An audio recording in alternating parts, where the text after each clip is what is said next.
de faire en sorte que cette notion qui a été avancée par le Conseil constitutionnel devienne une réalité, c'est-à-dire que les lois républicaines qui ont assis et établi la République dans ce pays sont la base de l'avenir que le pays peut se donner. Ça j'y crois vraiment. Oui, la loi de 1905 actuellement, elle est modifiée. Donc, la constitutionnalité, c'est constitutionnaliser ces modifications. Donc, c'est un piège. Oui, je crois qu'effectivement, l'élection essentielle, c'est pas celle qui va être celle du président de la République, puisque le coup d'État permanent, dont on a entendu parler à l'époque, dans un égal à volonté, mais c'est ce qui va venir après au niveau des législatives. Et je crois que c'est important, effectivement, d'interroger les futurs candidats.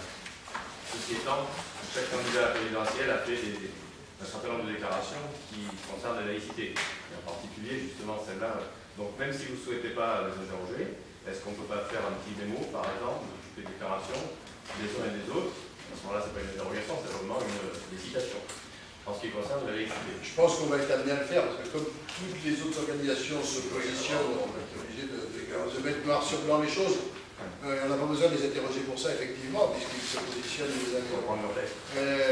Je sais que bon, on a eu cette discussion-là en amont quelque peu, puisqu'on parlait d'Arnaud tout à l'heure, mais dans l'équipe de Hollande, il y a aussi des membres éminents de la lutte française. Ça, on ne peut pas non plus casser la baraque, hein, pour ce côté-là.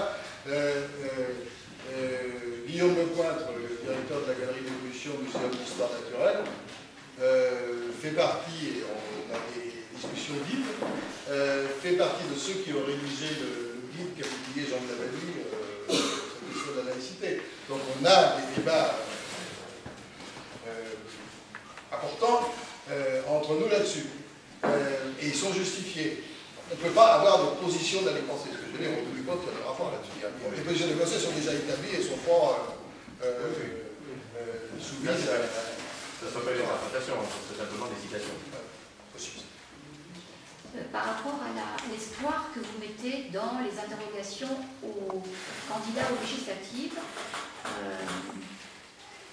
je suis étonnée que vous ne pensez pas au fait que parfois il y a des votes, des scrutins à l'Assemblée nationale qui ne sont pas publics. Moi, je trouve qu'on devrait pouvoir exiger que les députés votent au vu de tout le monde et qu'on sache qui a voté quoi.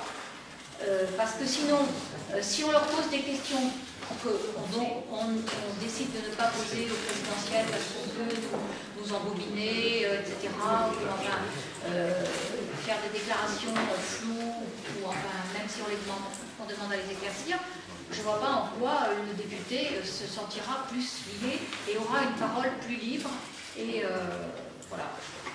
C'est pas seulement une question technique. Il y a désormais, il y a moins de votes, il y a beaucoup plus de votes nominatifs à l'Assemblée nationale qu'il y a eu. Mais ces votes sont parfois nominatifs qu'apparemment. Quand vous avez 20 personnes, alors il peut y avoir des votes par tête de temps en temps. Quand vous avez 20 personnes dans l'Assemblée et que vous avez 400 votes exprimés, il y a un problème. C'est que le gars, il est avec son trousseau de clés, hein, c'est des clés électroniques, et il vote pour tous les gens de son groupe politique. Bon. Et alors on sait dans ce cas-là pour qui on a voté, mais les mêmes, un ancien responsable de la vie française, la Philippe Puot, a fait demander à des députés et nous expliquer ça, parce que les gens venaient de l'engueuler. Pourquoi tu as voté ça? Bon. Il dit, mais moi, je n'ai pas voté, je n'étais pas là. Bon. Et la pratique s'est répandue que le groupe vote pour lui. Et ça fait aussi partie des mœurs de la Ve République. La pratique d'un homme, une voix, et que c'est le député qui vote et pas son groupe, devrait être la règle générale. C'est la règle du mandat. Voilà.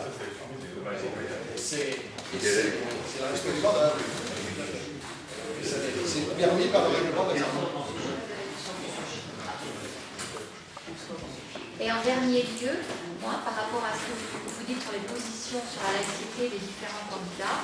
Moi, personnellement, justement parce que l'aspect défense de l'école, défense de la laïcité m'intéresse au plus haut point, je suis le candidat Jean-Luc Mélenchon, parce que même si je l'ai combattu quand il était ministre sous Mitterrand, parce que d'une manière générale, moi, j'ai milité syndicalement à l'époque, en toute indépendance, y compris contre les gouvernements de gauche qui battaient, instillaient des choses anti-laïques dans l'éducation nationale. Et donc je me sens tout à fait libre. Au moment où il a fallu le combattre, je l'ai combattu, contrairement à d'autres.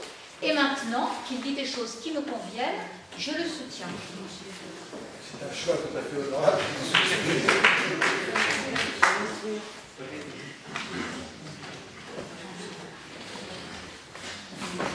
Alors écoutez, je vous remercie d'être venu ici ce soir. Je ne doute pas que la conférence de Michel Godichot vous a mise en appétit. Donc si vous voulez continuer cette mise en bouche, Michel Godichot a apporté des ouvrages dont il est l'auteur. Donc je répète, La revanche du Parti noir, la lente mise à mort de l'école publique, qui est au prix de... Je sais pas si c'est vous qui décidez, là, les gens, c'est quoi, là, parce qu'on peut faire sur le prix public. Ils ont un prix librairie, donc ils le vendent au prix librairie. Quel est le responsable local là, qui... Le livre est vendu à 18,50 €.